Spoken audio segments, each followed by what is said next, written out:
if you ever see a girl's bakery popping up in your local area, either buy your property as soon as possible because property prices will be going up, or get ready to be displaced. I'm guessing you know we're going to be talking about gentrification and how it's affected the black community. Some research I came across estimates that around 7,500 to 10,000 black Londoners were displaced from 53 neighbourhoods. So I want to break down that data and show you what that really means and how it's impacted or impacts the black family and black wealth. So I've used the data from Trust for London, and they've said in between 2012 to 2020, the 53 neighbourhoods that Trust for London identified saw average incomes increase by 11% after inflation. However, the proportion of black residents in those areas dropped by nearly 2 percentage points. That equals around 10,000 people that are not and cannot live where they used to. Gentrification is not just about a Starbucks, it's about displacement. So these aren't just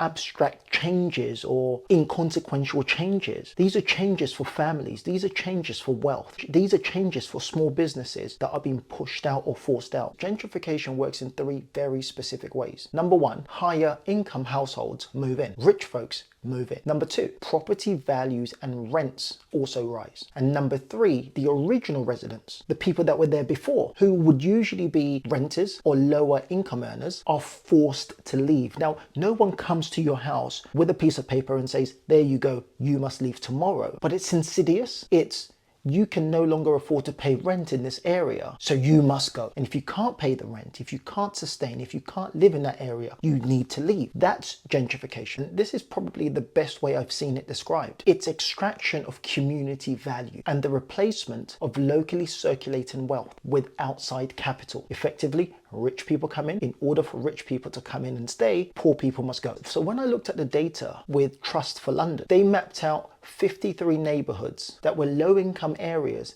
a decade ago, so over 10 years ago, and these areas have been gentrified since. These numbers will blow your mind. So what they found was incomes in these areas increased by 11% between 2012 and 2020, after inflation, of course. Meanwhile, income for the rest of London outside of these gentrified areas, even crazier. Those same neighbourhoods saw the proportion of black residents fall by 2 percentage points, which, as I mentioned, equals the 10,000 or so black Londoners that were displaced. I walked through Brixton a few months ago. Now, as a child, I hung around in Brixton. I would get my train from there to go to school, and it was a completely different place. But Brixton is a completely different place now. So let's look at numbers in Brixton. Brixton, previously a very black populated area, over a 10-year period saw property prices rise astronomically. Many years ago, we were running away from Brixton. Now, many years later, many people can't even afford to live in Brixton. Over 10 years, property prices have increased by over 70%. And that's according to Zoopla. That made houses that were previously affordable completely unaffordable, which would throw out or remove or displace or evict households, even businesses. Another area that was notoriously, famously a black neighbourhood, Hackney. I laugh now because when I walk through Hackney, it's a completely different place. A prime example of gentrification at its finest. Many years ago, we were told to keep away from Hackney, but the Hackney population is actually a significantly younger population. It's cool, it's trendy. I was out on a night out and someone said, should we go to Hackney? And I remember as a child, we were told, keep away from Hackney. You couldn't make this stuff up. Black families displaced, wealth removed from them, opportunities stolen. Number 3, Tower Hamlets. This is probably the saddest case of all. Tower Hamlets overlooking Canary Wharf, where much of the money in the UK is generated and made, where millions are transacted, if not billions. But Tower Hamlets is one of the worst hit boroughs for what we call rapid gentrification. Incomes in the areas jumped, which made it unaffordable for most people, but it also meant the black residents fell significantly. They had to be removed. They had to go. To show you over these series how black wealth is stolen. Gentrification effectively steals your wealth or stole wealth by replacing local customers. See, these are things we don't really ponder on because it's so insidious and it happens so slowly, and then one day you walk into an area and most of your customers have been moved out. And if you've got a black owned business or a black business providing black services and black products, your customers have disappeared, which will force those businesses to close down. Then you get the wealthier businesses, you get the Starbucks that come in, you get the Tesco's that come in. So the small independent cafe is forced to close because they can't compete with some of these larger corporations. And the new people coming into this area, they want to spend money with the large established brands. But one thing that's so important, because it affects every single person, is rent inflation. Renters see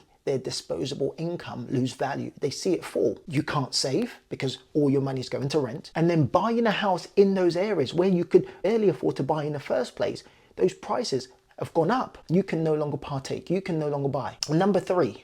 This is absolutely crazy, and I don't know how it's legal. Forced sales or premature sales. So many people will be forced to sell their properties, and we can have conversations about things like CPOs, compulsory purchase orders, which cause people to have to sell their homes and get out of an area, or people that were planning to buy their homes or benefit from right to buy, and those houses are going to be knocked down to create the new Starbucks or Gell's Bakery. The most important thing is this leads to a real disaster when it comes down to, or a real problem maybe, when it comes down to a massive redistribution of what should have been your wealth transfers to somebody else because they could partake at that time because property values went up and you could no longer sustain what was supposed to be yours and what would have been passed down to your children or your grandchildren, effectively stealing the opportunity to create generational wealth. If we look at this just based on pure facts, the UK government's ethnicity figures show significantly lower home ownership for black households compared to white British households, which means a proportion